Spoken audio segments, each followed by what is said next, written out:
Good morning, Internet. Ito po si Manny Viloria ng onenegosyo.com at ang pag-usapan po natin ngayon ay kung paano gumawa ng isang Facebook fan page. Napakadali lang po. Ang unang step ay punta nitong webpage na ito, itong facebook.com/pages/create.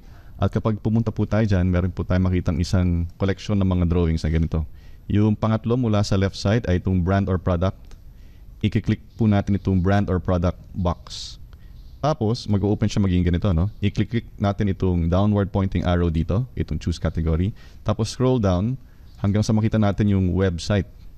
I-click natin yan, and then after clicking it, magiging ganito yung itsura.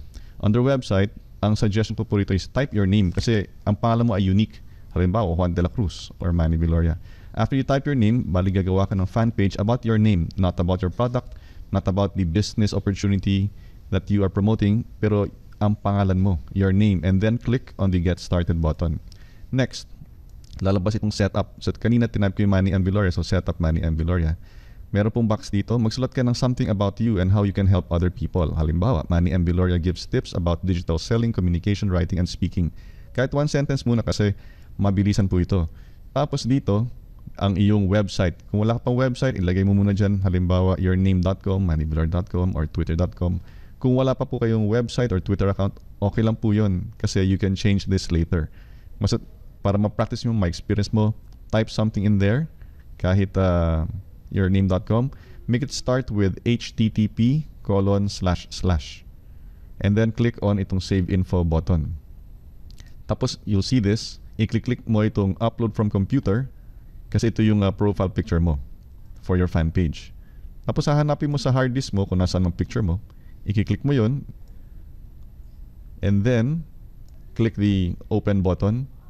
Tapos, mag-upload siya kay Facebook. Pag nakita mo nag-appear na rito yung gusto mong maging profile picture na yung Facebook fan page, i-click mo itong next button dito. And then, itong chance to add to your favorites. Pag click mo ito, lalabas yan, may link dito sa left side ng yung Facebook screen. So, click on that. After clicking on add to favorites, click on next.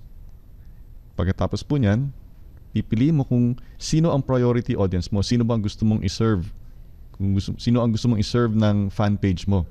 Ang ginagawa ko dito ay, click ko to, pero ang pinipili ko people who live in this location, tapos tinatype ko rito Philippines, tapos yung age, ang preferred minimum age is 24, maximum 54. Interest, you want people who are interested in what? Network marketing, Kiyosaki, stock market. Ilagay mo dyan. Tapos languages, nilalagay ko rito English and Filipino or Tagalog. And then, click save. Tapos, mag-appear ang yung fan page. I-click mo yung like. So, there will be at least one person who likes your page and that will be you. At ganun lang po kadali gumawa ng fan page. Yung mga ibang aspeto ng fan page, pag-uusapan po natin yon in future tutorials. So, congratulations, may Facebook fan page ka na. Kung in-order mo ang Done For You blog writing service ng onenegosyo.com, please contact me, Manny Viloria, regarding your Facebook fan page para matulungan kita sa pag-display ng Facebook live video ng aming mga marketing tips para po magkaroon ng laman ang iyong fan page kapag kahit busy ka. Meaning kapag nag-Facebook live video po ako, automatic mag-appear yun dun sa iyong fan page kung nag-avail ka nitong Done For You blog writing service.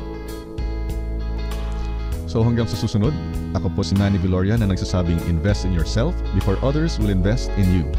Maraming salamat po at mabuhay tayong lahat.